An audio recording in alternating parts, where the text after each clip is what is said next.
Ah, café quand même. J'aime bien les deux. ouais, c'est ça. Moi, j'étais thé, mais je deviens plus café en fait avec l'âge. Moi, plus café quand même. Hein. J'aime bien le thé aussi, mais je crois un chien, moi. Ah, c'est compliqué. Il y en a tellement qui sont Ouais, bien. c'est vrai. Mais bon, un pangolin, mettons. Oui. Ouais. En fait, c'est pas tout à fait juste. Ça fait longtemps, hein, bien avant le Covid et tout, que j'ai vraiment un truc avec les pangolins.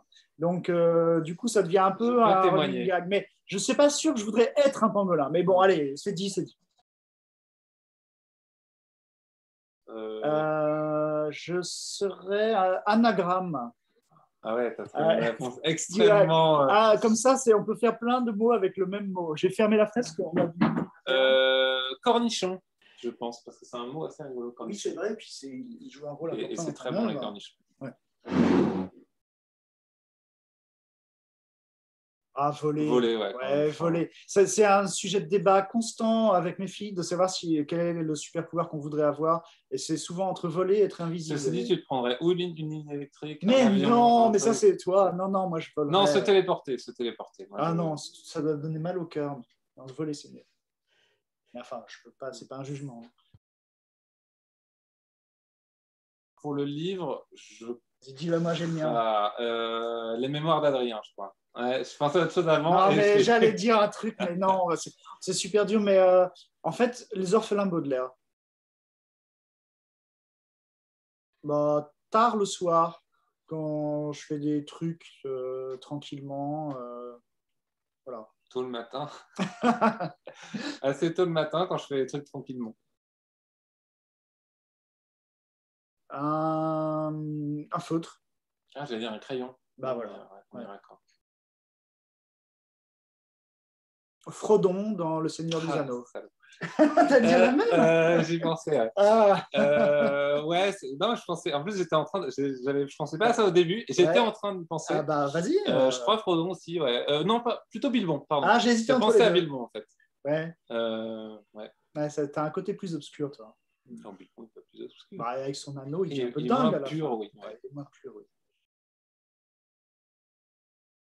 Comme ça, Cornichon et anagramme. Cornichon, anagramme. Qu'ils n'hésitent pas, enfin, oui, qu'ils lisent tout, qu'ils ne se fixent pas de limite, qu'ils aillent fouiller dans tous les rayons et qu'ils n'hésitent pas. Moi, je sais que je trouve beaucoup d'inspiration dans les atlas ou dans les livres de sciences. Voilà, c'est une bibliothèque. Ce qui est génial, c'est qu'on a le droit on a le droit de tout essayer, et puis si ça ne vous plaît pas, vous pouvez le remettre dans le rayon et en prendre un autre. Alors, profitez de ça. Ouais, et moi j'avoue que c'est un des trucs de ma bibliothèque d'enfance dont je me souviens, c'est de flâner et piocher au hasard et d'emprunter au hasard, ce qui va à l'encontre de tout ce qu'on dit aujourd'hui sur l'adaptation du livre public, tout ça. Mais en fait, je pense que c'est hyper de lire un livre qui n'est pas adapté pour son âge, de lire un livre qui n'est pas adapté pour... Enfin, je pense qu'en fait, à mon sens, le truc horrible dans la lecture, c'est comme dans tout contenu, c'est si tout ce qu'on nous fait est préparé pour nous ou adapté pour nous, parce que en fait, voilà, on n'en sait rien. Donc, ouais, comme Paul, flâner, piocher, lire de tout, et pas forcément d'ailleurs que du roman, ou prendre des atlas, des livres scientifiques, des livres de cuisine. Puis on a le droit de décider qu'au bout de 3 pages, que ça nous ennuie et qu'on ne peut pas le lire. Enfin, il n'y a pas de mode d'emploi absolu. Ça, je crois que c'est important aussi. Ouais, une espèce de grand-mère un peu bien. Moi, les vieux, je les vois toujours comme bienveillants, alors que c'est absolument pas le cas, mais je crois que j'ai été élevé vraiment dans le truc. Les vieux, c'est la sagesse. Alors, je vois toujours quelqu'un de bienveillant quand je vois un vieux. Moi, je vois quelqu'un de bienveillant derrière son écran, qui ne met aucun commentaire sur les réseaux sociaux, qui a arrêté d'ailleurs les réseaux sociaux. Elle se dit que c'est inutile. Et que c'est un peu une horreur. Donc, voilà. Parce que c'est la sagesse, donc elle a raison. C'est l'horreur, les réseaux sociaux.